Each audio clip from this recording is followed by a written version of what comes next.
I want to let go of the pain, move to sunshine from this never ending rain, but for some reason, this hurt has a hold on me like a vice grip. I know I can't be my best self if I allowed unhealed trauma to consume my thoughts. But Big Mama said, you take the good with the bad. So accepting trauma is a part of life. That's what I was taught. Hard times are inevitable, she said. God will never put more on you than you can bear, she said. Pain is a part of life, and we all have to earn our struggle stripes. Be strong. But just because I can take it doesn't mean I should have to.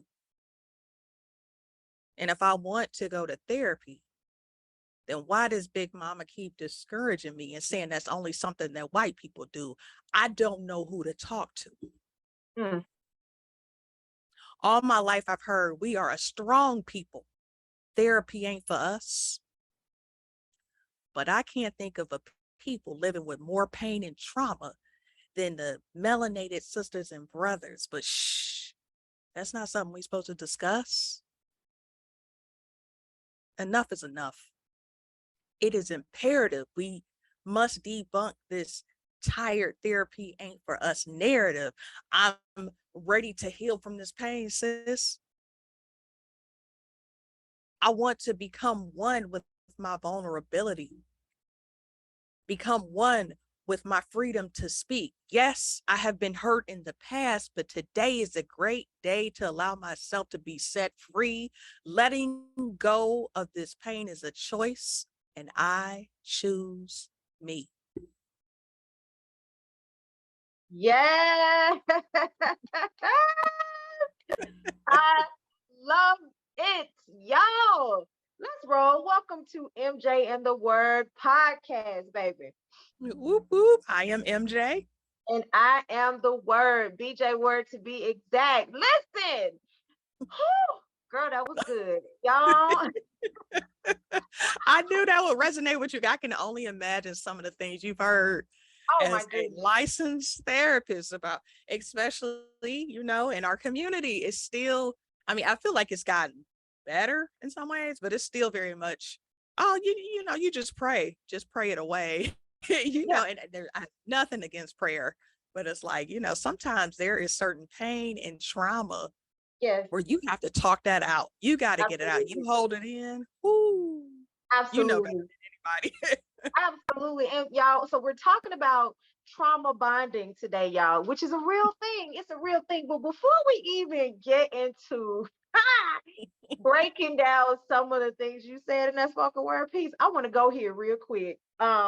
It may be a little sidebar, but I gotta go here real quick because you talked about these ideas that we have about pain just being a part of the process and accepting struggling and just accepting, oh, we're so strong, and you just suck it up and we're made for it and you keep it moving. And I have to say it, some of those thoughts were directly passed down to us during slavery, and it irritates me, okay, that black people were told, and of course we bought it, because what else do we have, what other choice do we have but to buy into this lie that struggling is just supposed to be a part of who we are. Mm-hmm. Just take that pain, just accept it. Of course it's easy for you to say that when you're cracking a whip over my back. Why don't you get out here in this field and accept some pain and some struggling, okay? And so it's an irritant to Mm-hmm. me that idea was just passed down to us, and we in exchange for the luxury and the royalty and the top tier upper echelon people that we are, that we came from in the motherland, okay, that's where we came from. And then to accept this narrative of no, being beaten, having things hard, having to scrounge for food, that's just a part of your narrative. And somewhere along the way, I think, to compensate for the pain, because your mind has to come up with something. It Mhm, has to. It's fighting to survive, right? mhm, So mhm. if you're dealing with so much pain and so much trauma, and then you hear this narrative that, hey, you're strong, you can take it, it's just a part of life, this is what life is for you as a Black person, then your mind mate will start to accept that and just say, okay, I gotta wrap myself in this because I have nothing else to comfort me, and it's time to dead that. It's time It to is get rid of that. slow. Look, it's so time like, and I can't tell you how many times I've heard it. And you're Hmm. right, it is this vicious cycle. It's been passed down, Hmm. and I hear it all the time. Like, well, we are strong people. We get through. We tough. Yeah, but it manifests in other ways too. Right. Like that pain builds up. Like, yeah, we may not be out crying every day or whatever, Right. but then like for me, for example, during the pandemic, I talked about this in the first episode. I know I was dealing with some severe anxiety during the pandemic. Hmm. I had a Hmm. few people in my family pass away. Hmm. My favorite Hmm. high school coach passed away, and I Hmm. packed on 30 pounds. So Hmm. in my Hmm. mind, I kept telling myself, no, I'm fine. Now, Hmm. I think I'm good. I'm good. But my body wasn't showing that. So it Hmm. manifested other ways, like that trauma and pain, no matter how much we try to convince ourselves, oh, I'm good. I'm good. It's going to come out in Hmm. illnesses. It's going to come out. You eventually have a breakdown. You snap. Something Hmm. happens, Hmm. usually. And a lot of times, unfortunately, by the time we say, oh, maybe I do have a problem, it's almost too late. You got Yeah. some kind of serious health issues. You didn't had a heart attack or whatever it Hmm. may be. So that's Hmm. why it's like, got to get this out. Get it Hmm. out. What is your outlet to Yeah. letting this go? Let the Yeah. pain go. Trauma, Absolutely. the Yeah. hurt, whatever it is in you. Right. How do you get it out? Right. And I think a lot of that too. Oh, girl. Woo! Y'all, especially for those of us who come from a Christian background and who, may still be in Christianity. I am, a Christian, and those of us who grew up in church may still be in the church. I think we have to start to separate the thoughts of the things that we go through for the making of us. Okay, Mhm, because we hear that all the time versus the things that happen to us that were literally trying to be the breaking of us. Okay, there's a mhm, difference. And I absolutely believe there are certain things that we encounter, that we experience in life, that build our character. They help us to teach us how to love other people more. They teach us how to love ourselves more. Then there are things that I believe come along in our life that are intentionally trying to break us. Those mhm, are the things that we have to learn how to heal from. And those are the things that you do not want to hold in and carry with you and start to bond with your trauma. Okay, mhm. because that's a thing, or start to bond with the wrong type of people as a result of Mhm. your trauma. You know what I'm Yes. saying? Because it works both ways. I mean, there are lots of folks who, believe it or not, when we think about the term of trauma bonding, we're often thinking about two people who bond or something over their trauma, having something similar. But then when we got this whole group of folks who actually make peace with their trauma, they Mhm. they become bonded to it, or not necessarily. I won't say it's peace. They become content in it, or they start to feel like this is what they're worth, this is what they deserve, and now they're so bonded to their trauma that they don't know anything else.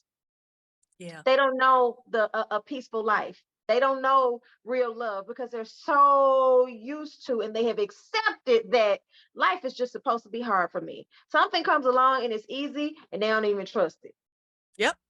That Right? ooh, that's a good point too. And when I was Ain't thinking that of that a trauma saying in our bonding, community? Ain't that if something seems too good to be true, child, it must is be probably good. Right? It must be. Yeah, but no, I didn't even true. think about. I'm glad you said that. I never thought about trauma bonding as trauma bonding with the trauma. I always thought about it like you get with other groups of people and y'all just complaining and the Mhm, struggle. Oh, mhm, we should overcome this or whatever. But that's a good point too. Like mhm. you can become so used to trauma that you just accept it. And it's Yeah. like, it's okay to reject it. Like, Yes. no, I don't want to live like this anymore. I don't Mhm, want to live in a state of pain or hurt or, mhm, whatever that feeling may be that's bringing you mhm, down, because you're gonna mhm, see it manifest in other parts of life. Like I said, mhm. like we try to convince ourselves that we're good, but it shows up in other spaces. So Mhm. you're going off on your spouse, you're going off on your kids, you're whatever it may be. It's just you have to like address it and even say like, you know what, I reject this trauma. What happened to me, Mhm, but I have to find a way to move past this. I can't mhm. let it be a part of my identity. That's it right there. That's exactly what I was about to say. That's how you end up bonding to your trauma is when you identify as that. Hmm. Okay. Instead of you realizing that this is something that I went through, this is something that happened to me. People, you can easily start to just totally identify with that and not know who you are outside of it. Hmm. And not believe that you accept or deserve anything better outside of it. When you start to attach the characteristics of what you went through to yourself, okay, you start to totally embody that. I have in the past worked with people who are in addictions recovery, Hmm. and I have heard multiple times some people say, "I'm really afraid to not be an addict." And I asked, what's that about? Tell me what that's about. Well, I don't know who I am outside of this. Hmm. My drug has defined me for so long. For so long, I've been the cocaine addict. For so long, I've been quote unquote the meth head. And I don't know who I am outside of this negative, terrible label. And there are a lot of us who carry that around, Hmm. especially if it's something that has been reinforced over and over and over again in your life, then, to where you have found a place to be comfortable in chaos. You have found a place to be content in sadness and in misery. Happiness can be terrifying. That, oh, With that trauma. that is so Success, what you think a fear success is? It can be terrifying. The thought of it can be terrifying. And sometimes we start to cope by expecting things to go wrong, expecting a failure to pop up. That is trauma. If that is true. you and you're listening to me, that is your trauma talking. Okay. When you are going into, or this is good one. Now I'm about to step a clutch of pearls here because I'm about to step on a lot of ladies' toes with this one. Right? Um, Uh-oh. start talking about, well, I just don't set no expectations no more because then I won't be disappointed. Oh, sis, sis, that's your trauma talking. That is your trauma talking. And it is so important that we're careful because we can get in a hole. And there we go to another, our best friend is the same way. And now Mhm. we bonded over that. I don't expect nothing from nobody because all people gonna do is hurt you. And this way I won't be disappointed. First of all, that's a lie. You're a human being. You are going to be disappointed. That is just the way that it is. Mm. You will be disappointed by letdowns and by hurts, as you should be disappointed by that. That's not going to stop you from experiencing pain and hurt by saying, well, I won't expect anything. All that is a trauma response, period. Yes. Yeah, exactly. And you know what? I love that you brought up the best friend who has a similar situation and mindset, because I'm telling you, the only way, I mean, and of course, some people are strong enough, they can be in a circle of people who may be negative and they can still be the positive one out the bunch. But I think the best thing you can do is when you find yourself in situations where you're always talking to someone who's like, it's just always negative. It Mm-hmm. might be time to reevaluate, like, all right, Mm-hmm. this is not helping. And when you Mm-hmm. talk about trauma bonding and you talk about the workforce, for example, how many of us have stayed in toxic climates in corporate America, all because, we had a strong bond with like some coworkers who were going through the same crap. It's like Absolutely. after a while it'd be like, is this what's holding me here? Mm-hmm. Because I want to be there for my colleagues and they're there for me and I feel this loyalty to them Mm-hmm. more so than the place. But is it Right. holding me in this toxic space. Right. And that I'm that so that is a possibility too. That happens all the time. I see it over and over again. yes, and I'm so glad you brought that up because that's another thing that I think we don't think about in terms of trauma bonding. I think that we don't consider our workplace as something where we're experiencing trauma bonding. But you can even just not even just your coworkers, because I totally believe that where you can start to feel obligated, you can start to feel a part of the group. If that is the only place where you really feel love and acceptance is in the middle of your coworkers who are going through the same thing. I mean, people bond over tragedies. That happens all the time. And so if that's the only place where you're really experiencing that, you have a group of people who understand you because they're going through the same thing. Absolutely. You could be doing trauma bonding with your coworkers, but also you could be bonded to that position that you're in because of your past trauma. Okay. Mhm. So now you are bonding with the job.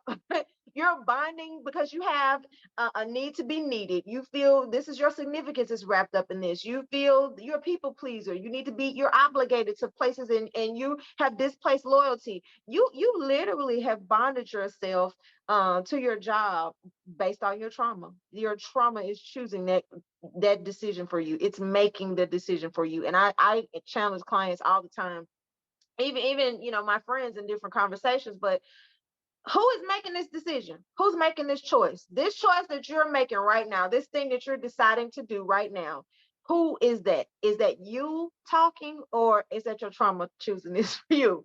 Because Mhm. it's if you have not healed from it, 9 times out of 10, it's your trauma sneaking up, making choices. Exactly. Yeah, and this is a clutch your pearls moment, but I've even seen it happen inside of places like such as churches, where you really supposed to go there to be healed and renewed and become one with the spirit of God. And I'm like, y'all up in here just gossiping, gossiping away and talking about all of your troubles and your pains. And that's cool. Like you gotta let it out. But after a while, it's Mhm. like, is that the only reason you come in here? So you can sit in the back row and talk the whole time and not really, so it could show up in any kind of organization, any space, you know. Absolutely. Absolutely. Especially when you went to that organization or that space out of your trauma in the first place. You Mm, you it wasn't freedom, it wasn't um a healthy choice that you were making. It wasn't something that you were doing for yourself because you wanted to do it and you felt like this was the right move for you at this time. You literally made that choice out of hurt or out of desperation or out of whatever is the last thing that happened to you. Then you chose, I'm finna go join this church. Okay, then if that's the case, sweetheart, it might as well be a cult. That's how people join cults because they're hurt. They got mhm. something going That's on, and exactly right that's though. what attracts them there. That wasn't you know what?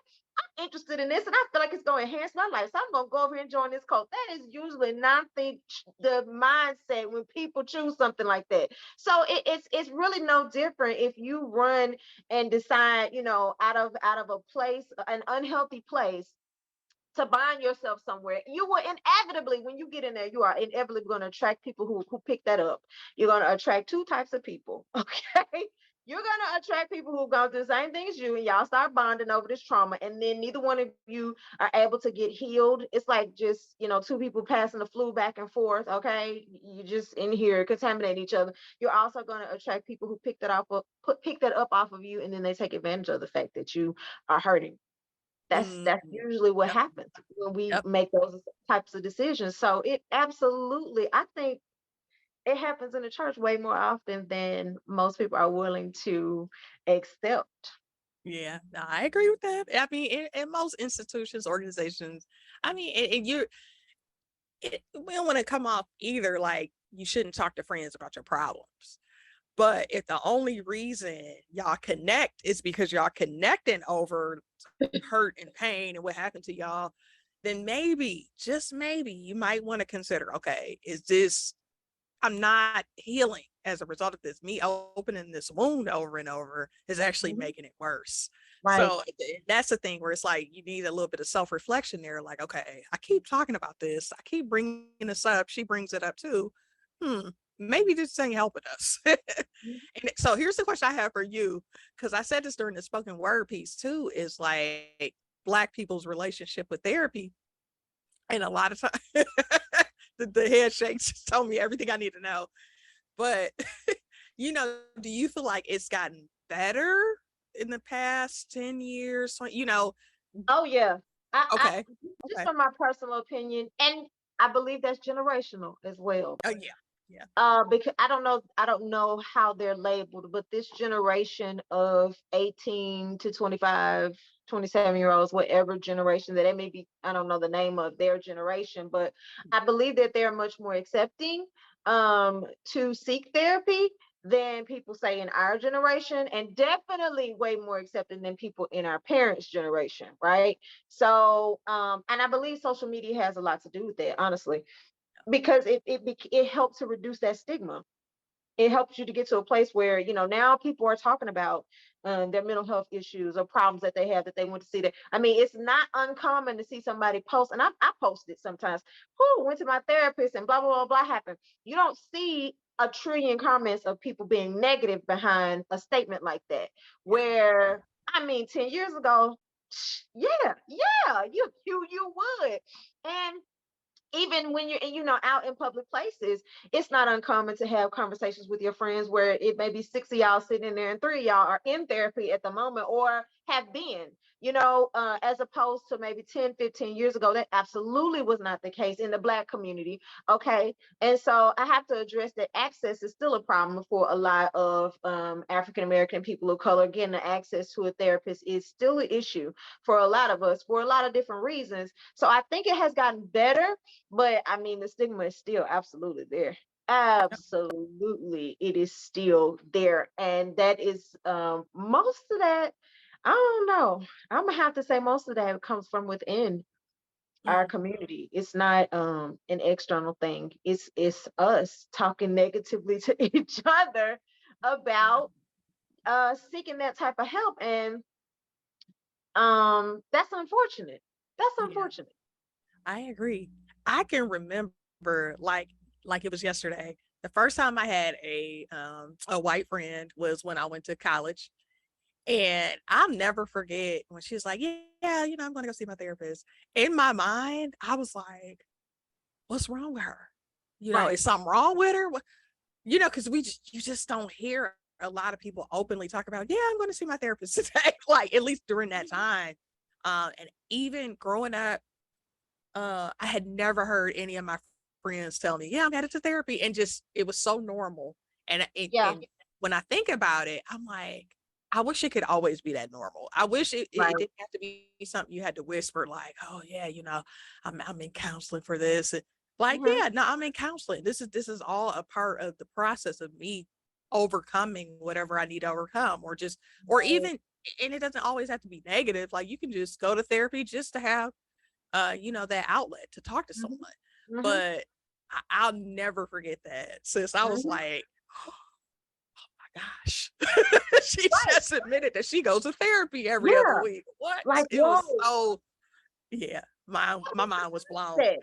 That was absolutely the mindset. And don't get me wrong, it still is with a lot of people. I just think it has gotten better over the years, but Yeah. it's still there. It's still very, very prevalent. And this narrative, we talked about this before, of the strong Black woman, and Black people being so strong, and oh, this big one of keep that in the family. You don't go tell Yeah. people the family business or whatever. Meanwhile, the kid is being molested by the granddad. And we don't talk about stuff like, I mean, there are so many things that don't even get talked about within the Black family unit. Okay. And so they forbid you to go talk to somebody else about it, even though that person is bound by state law not to tell your secrets. Okay. It's like a lot of it is ingrained in us. And it pains me when I have younger clients who are coming to me in secret because they know their parents uh, don't approve. Hmm. So I may have a client who's 20 years old whose parents are my age, and the parent does not want them to be in any type. You don't need to see no therapist. Ain't nothing wrong with you. I ain't never went here. Oh, this is a big one. I ain't never went to no therapy. I did. I made it, and I. But you know how hard it was for you. So why are you passing that crap on to somebody else? And so this next generation, they're having a lot more courage to step up and just say, "Hey, I'm going." Mhm. And some of them just have to do it in secret, and that causes a problem when they're on their parents' insurance. So they may have to find resources that are free, because a lot of African American people still are just not open to the idea, and that's ridiculous. Yeah. I'm just sorry. That's just a ridiculous thing to do. Yeah. And you know what? Like, I wonder if there's something, has there been an increase in older adults to older African Americans who have started participating in therapy as a result of seeing it normalized a little bit more on social media? Because it doesn't want to, you don't want it to be a thing where it's like, oh, just forget about them, they're lost cause kind of thing. Like, focus on the young people because they'll actually utilize the services.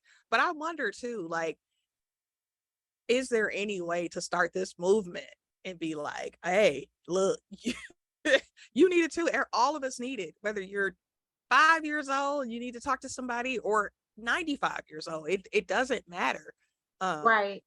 yeah, I think that that's difficult. I don't know the yeah. stat on that as far as how many people who are considered senior citizens or older African Americans that go.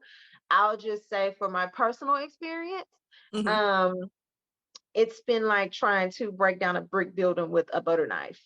Just, Got it. yeah, not doing it. I think that is something that, especially when you're younger, you're in a different Hmm. generation, you're trying to explain the importance of this. You already know Big Mama and I ain't trying to hear nothing you got to say, baby. Big Mama been doing this way for a long time. I just talk to the good Lord and I go on about my business. Well, Big Mama, that stress and all that stuff, you on 15 pills though. Mm. Your blood pressure high, your cholesterol high, your sugar high, everything is wrong. And a lot of that is because of the mental stress that you went through, that you never had an opportunity to do anything about it.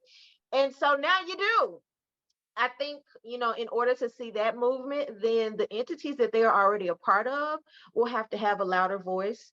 Yeah, And by that, I mean church. That's where, grandmama and yeah, mama, them, they there. They don't go nowhere else. They going to church, most of them. So I think that's a message that has to come more across the pulpit in Black churches, the importance of therapy. And I see some younger pastors getting into that, where they will invite a therapist in on a Sunday morning, but it's not nearly as prevalent as it should be, in my opinion. And I think this idea of getting help outside of Jesus is I'm glad you went there because I was about to go there and talk about the church.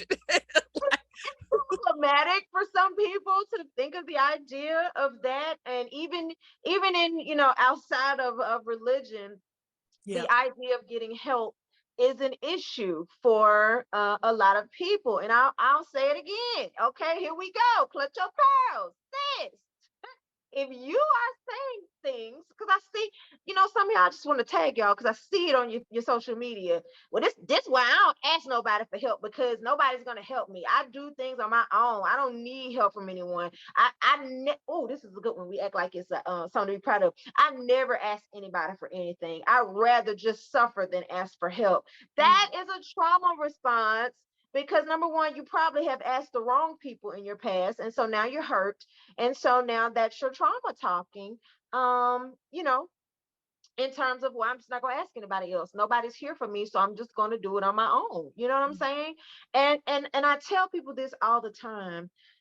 Needing help is not indicative, or it's not determined by how weak or strong you are. Whether Mhm. or not you need help is directly related to the weight of what you're trying to carry. It has nothing to Yes. do with you as a person. So if I'm trying to pick up something that's 10 pounds, okay, I probably can manage that by myself. If I'm trying to pick up something that is 150 pounds, then I'm going to need help.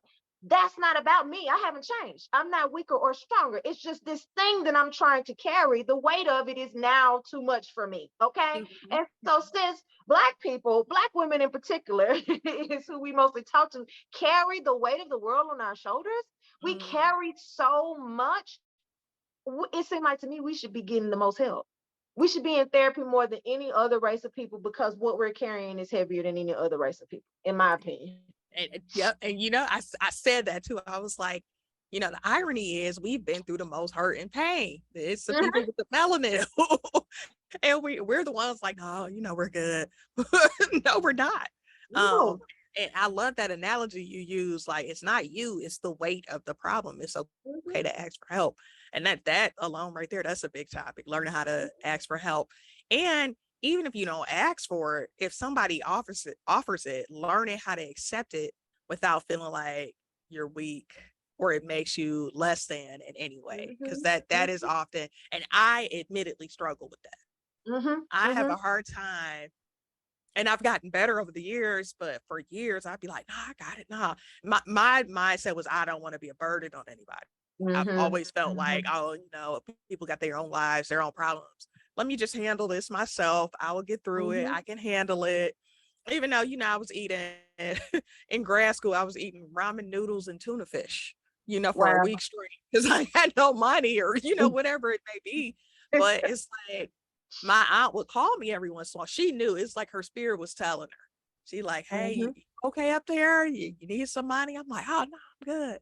And Yeah. then I finally broke down when she called me one day. I was like, I am not good. I am Mhm. hungry. I'm tired. I'm exhausted. I'm trying to write and do research. I need some help. And you Mhm. never wanted to get to that point where it's just like a complete, utter meltdown or breakdown. And that's what ends up happening. I feel like a lot. Like it's just like that Mhm. moment you snap. And how do we address issues and pain and trauma before we get to that point? Like, Yeah. Yeah, absolutely. First, I think, in addressing it, we have to realize the damage that it is doing in our lives.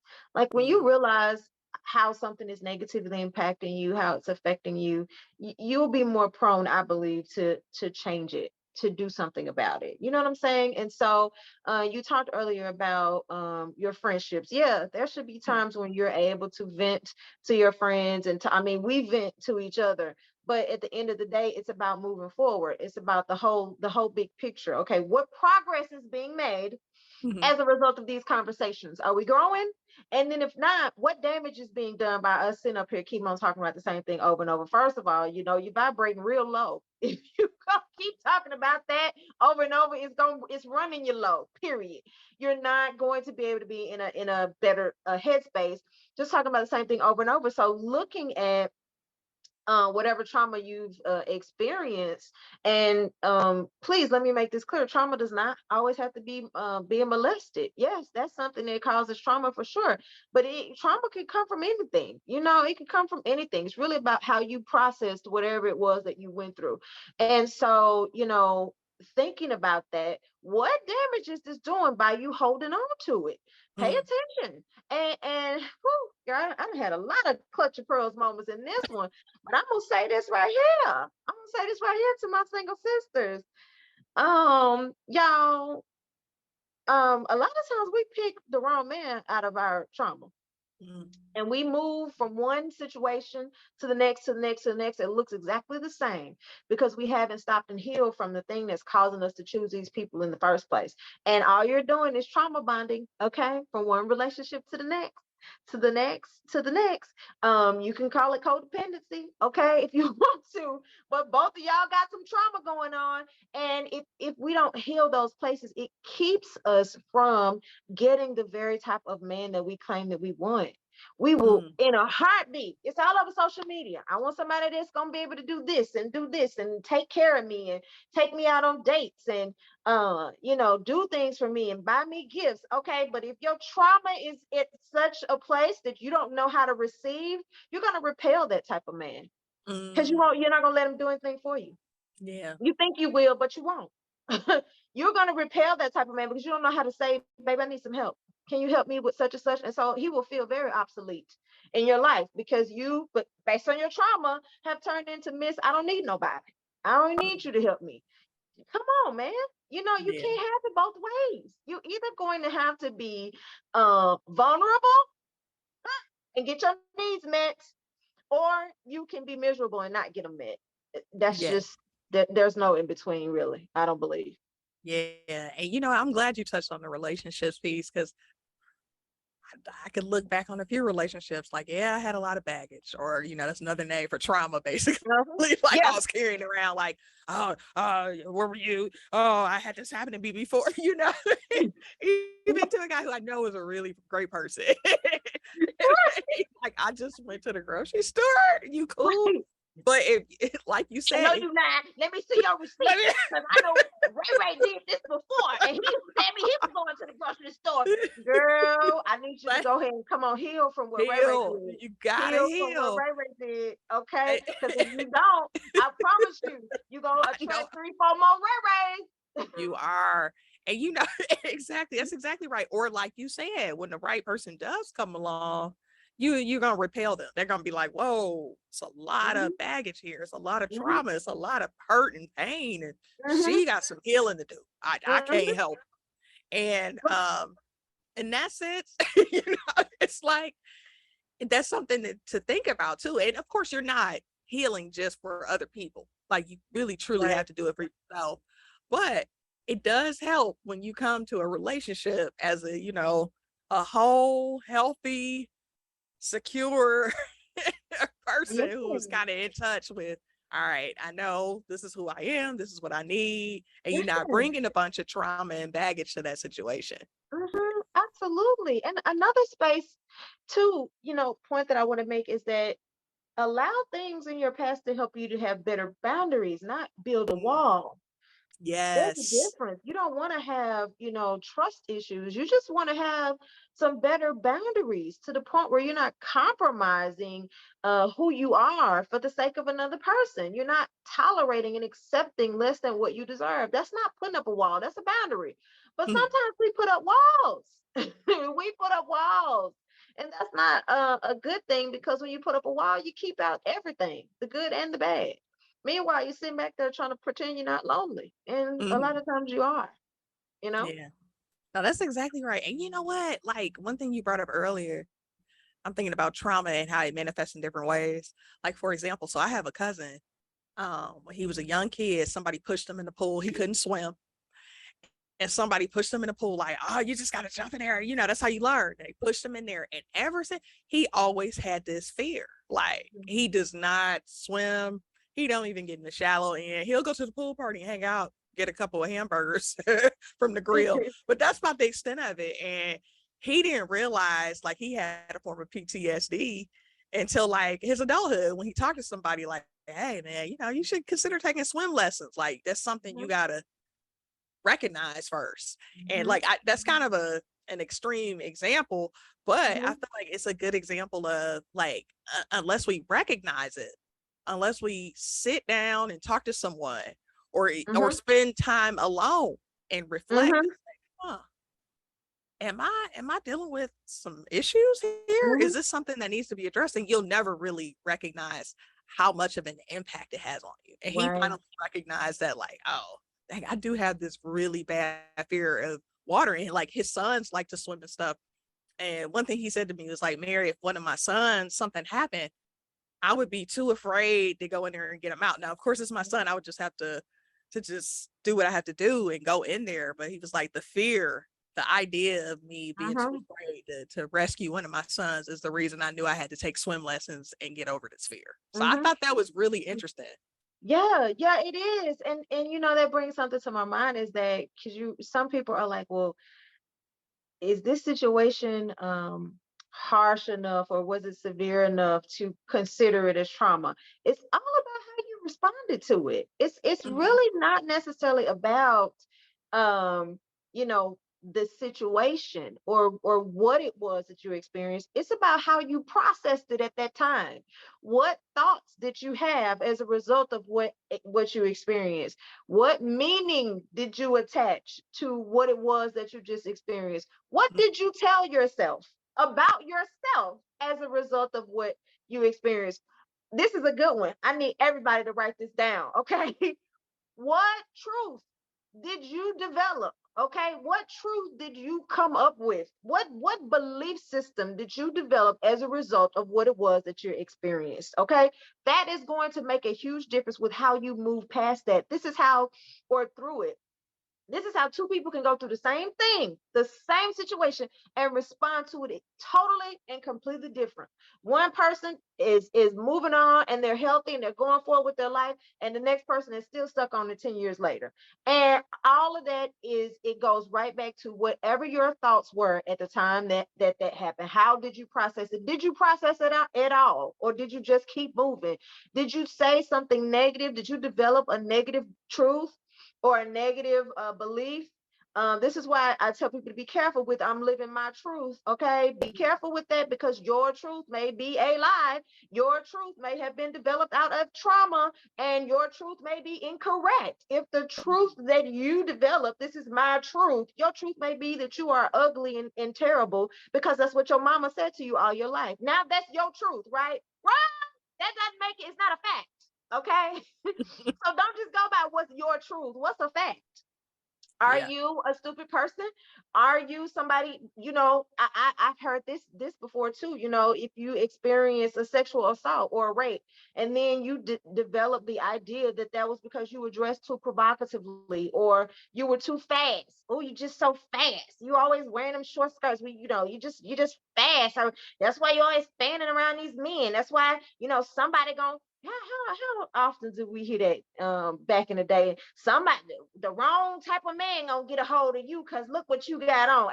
As though you saying that to a 15-year-old, and if some 30-year-old wants her, that's called being a pedophile. Okay, it ain't got nothing to do with her. But that can get into your brain depending on how you process that thing. You can develop your own belief system. And then you start playing those tapes over and over and over again. So when I say what truth did you develop, I mean, what have you accepted as true as a result? And in your cousin's situation, if I get in this water, I may drown and die. Mhm. Okay, I'm not gonna be able to swim. I'm not gonna be able to get out. It just, all these different things can start to go into your head until they become real to you. Mhm. And you got to go back and undo that so that you can start to move forward and figure out what's factual versus just what's the truth that you have decided on yourself. What's Yes. your truth? What have you accepted as true? Yeah, I love that. I never thought about it that way. Like your truth may not be, you the reality. Oh, yeah, I don't know, that's deep. I was like, oh, okay, yeah, I gotta I gotta remember that. And then Yeah. one thing I gotta say this, because I get so tired of this. Just because something, and you mentioned it a little bit just a few seconds ago, just because something didn't affect you a certain way, do not belittle a person or make them feel less than or inferior because they Mhm. process something differently. Like Yeah. just because you can go out there and jump into the deep end of the pool, even though you don't know how to swim and you have fun, doesn't mean somebody else won't be traumatized by that, by that Right. experience of almost drowning. So I have had it happen to me personally, and I have done it to others, admittedly, and I didn't realize I was doing it to others. Like, girl, just shake that off, you'll be fine, like I've been through that, like in hindsight, I recognized in that moment, I was like, I was not a good friend in that moment Mhm. because Mhm. I downplayed what she was going through, all because maybe I experienced something and had a different reaction to it. Mhm. And so that's Mhm. something I think as friends, as parents, as sisters, as brothers, as children, we have to be mindful of. Mhm. You may be impacted differently than someone else, Mhm. and that's okay. Like Mhm. if somebody is opening up to you, because it's hard just to open up already, like for a lot of us. Like, Yes. and if somebody is opening up to you and you meet them with that kind of reaction of, girl, oh, you overreacting, and you have just, that person is going to put a wall up, like you said. You have Right. created even more of a, they're going to go into defense mode, like, oh, okay, well Mhm. now I see I can't come to you. So that's Right. important too. Right. That is so true. You don't want to end up, you ever had those conversations where it feels like a trauma competition or, a pain Mm, competition? And it's like yes. where, oh, I'm just going through something, I broke my arm. Well, girl, I can remember when I broke my arm and my leg. It is what it is. And I kept going. Okay, this is not a competition. It's not a Yes. competition. And I can remember. having, oof, I mean, it was a knockdown drag out really with this lady at my at a job in the past. There was one particular woman, her grandmother had passed away, and she came to work, trying to work, it's one of them situations, trying to clock in. And I literally found this woman in a room, like just melting down. Okay, first of all, we're in a mental health facility, and you're trying to pull yourself together in order to go out here and help these patients. And so she was like, I just want to go home. I just can't do it. And they put her on the geriatric unit. Okay, so she's back here working with the elderly, and her grandmom just passed away. Um, and she's like, I just can't. They won't change my unit, and I just want to clock out and go home. And I was like, look, if you need me to go back there and tell them that you're going home, then I'll go back there and tell them that you're going home. And she said, yeah, I just can't. I just got to get out of here. I mean, she was barely able to breathe. You know, when you're doing that cry where Yeah. girl, get out of here. Okay, I'm not your boss, but this is not a good look for you. You need to be at home chilling. So I went back there to tell the other one of the other people working on the unit at the time, so and so had to leave. She was real upset. Her grandmama really just passed away, and she just couldn't take it. I work when my mama died. My mama died, and that's her grandma. My mama died, and I still came to work. So what's wrong with her? Baby, y'all, she caught the worst of me that day. She did. She caught it. I probably should have been a little nicer, but I let her have it, because I was like, what's it got to do? Right. Thumbs down. What's it got to do with the situation right now? First of all, who told you that you had to come to work when your mama died? You made the choice to suck it up. That was the word she used. I sucked it up and came anyway.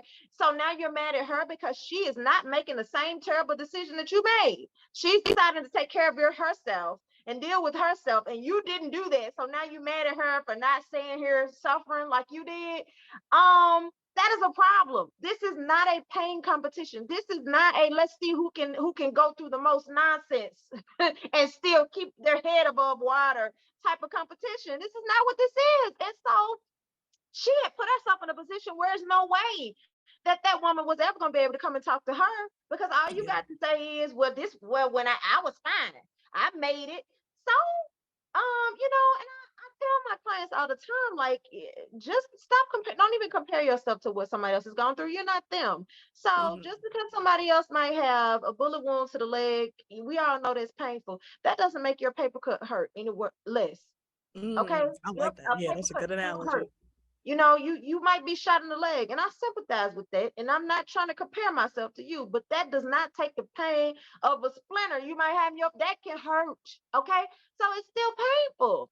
And I think that's why it is so important for us to find safe spaces to uncover our trauma. Because to be fair to Black women, Black people, just period, minorities, period, but especially Black women, we haven't had a lot of safe spaces, even in our own families, amongst our friend groups. We already talked about choosing the wrong friends, honey. At the church, child, whoo, that's another episode for another day. But we have had a lot of safe spaces to say, I am hurting, I am broken down, I went through A, B, C, D, and E, and I need to get this off my chest. I need to process what happened to me as a result of, I slept with this married man, and this is what he did to me. I had this abortion, and this is what it did to me. I'm suffering from depression because of A, B, C, D, and E. We have not had a lot of safe spaces to say those type of things. And church, shame on you for not being a space. But that's another video for me, another podcast for another day. But shame on you. The Saints gonna be blowing us up. Look, I'm ready. I'm shame Catholic too, so we got shame on you. When it comes to women's rights, I got Yes, you should be the safe space for people's trauma, but we haven't had that. And that's what the importance of going to therapy is, what I was going to say, because therapy is usually that safe space where you can start to uncover the trauma and heal. Yeah, absolutely. And I'm glad you mentioned that too. And I always felt like, because I did start getting therapy as an adult, and I've always appreciated that therapists can come at situations with a certain objectivity that your family and friends can't. So I think, even like, for example, I love my dad. Everybody knows I'm a daddy's girl, and I could tell him something. He's gonna side with me, Right. He's gonna be like, oh no, you were fine in that situation. He's like, don't worry about it. You just let it go. Don't worry. But Mm-hmm. no real, no real. Well, no, sometimes he'll tell me like, no, you were dead wrong. Like, don't get me wrong. Like he'll tell Mm-hmm. me. But I feel like when you talk to somebody who has a certain level of objectivity, they're not as invested in you per se, Mm-hmm. you're not their child, then they Mm-hmm. can kind of help you develop some solutions to like, okay, yes, what you did in that situation might not have been the best response. Mm-hmm. Here's how you can handle it in the future. Here are some Mm-hmm. some things you can do. Here are some techniques on how to handle it so you don't blow up on a person like you snapped Mm-hmm. at a coworker or whatever it may be. You had Mm-hmm. some meltdown. And so that's why I think therapy is good for everybody. Like, even if you're not going through something, like I said, because sometimes you have stuff going on, you don't even realize it's there. Like Mm-hmm. that unspoken trauma. I'm like, you won't Yeah. know that if you don't talk and get it out and like Mm-hmm. really assess, like, okay, who am I? What am I going through? Mm-hmm. What have I been through as a person? And where am I trying to go? Absolutely. And I think that is so important, that you mentioned that because your therapist can help you get to peel back those layers, to Yeah. get to that place of why you're doing what you're doing. And sometimes, we connect dots that are there. They're there. You come in with these dots and we can help you to often help you to connect them so you can see a picture now that you didn't Hmm. see before, or you can start to see a pattern or a habit in your behavior, and then we can get to the bottom of why you're doing it. And that's the thing that doesn't happen when you're trauma bonding. Okay, when you Yes. just have a friend and they may be holding your hand, and it because trauma bonding can feel good for a period of time.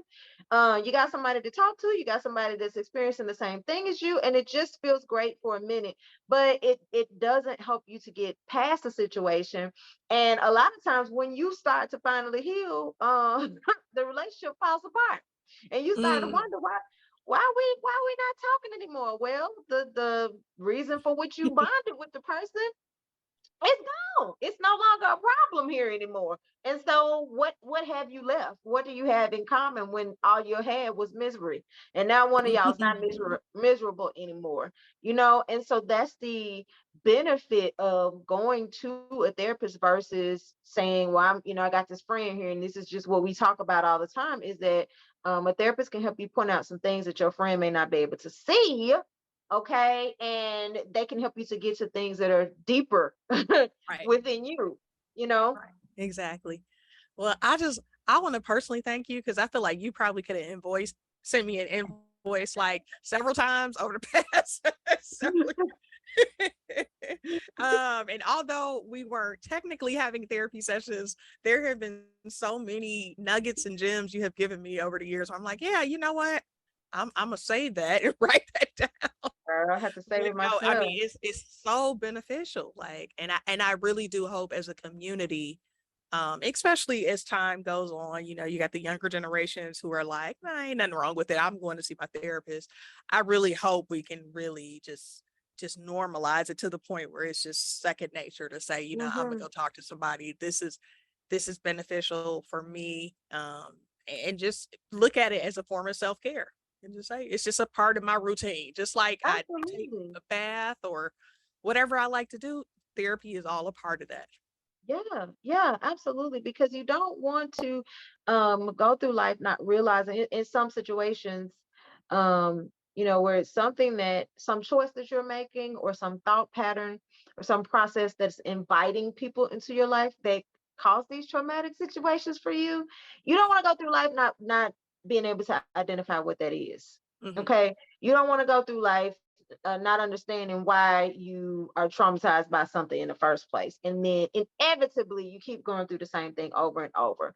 I think we said this in another episode, or either my therapist said it once.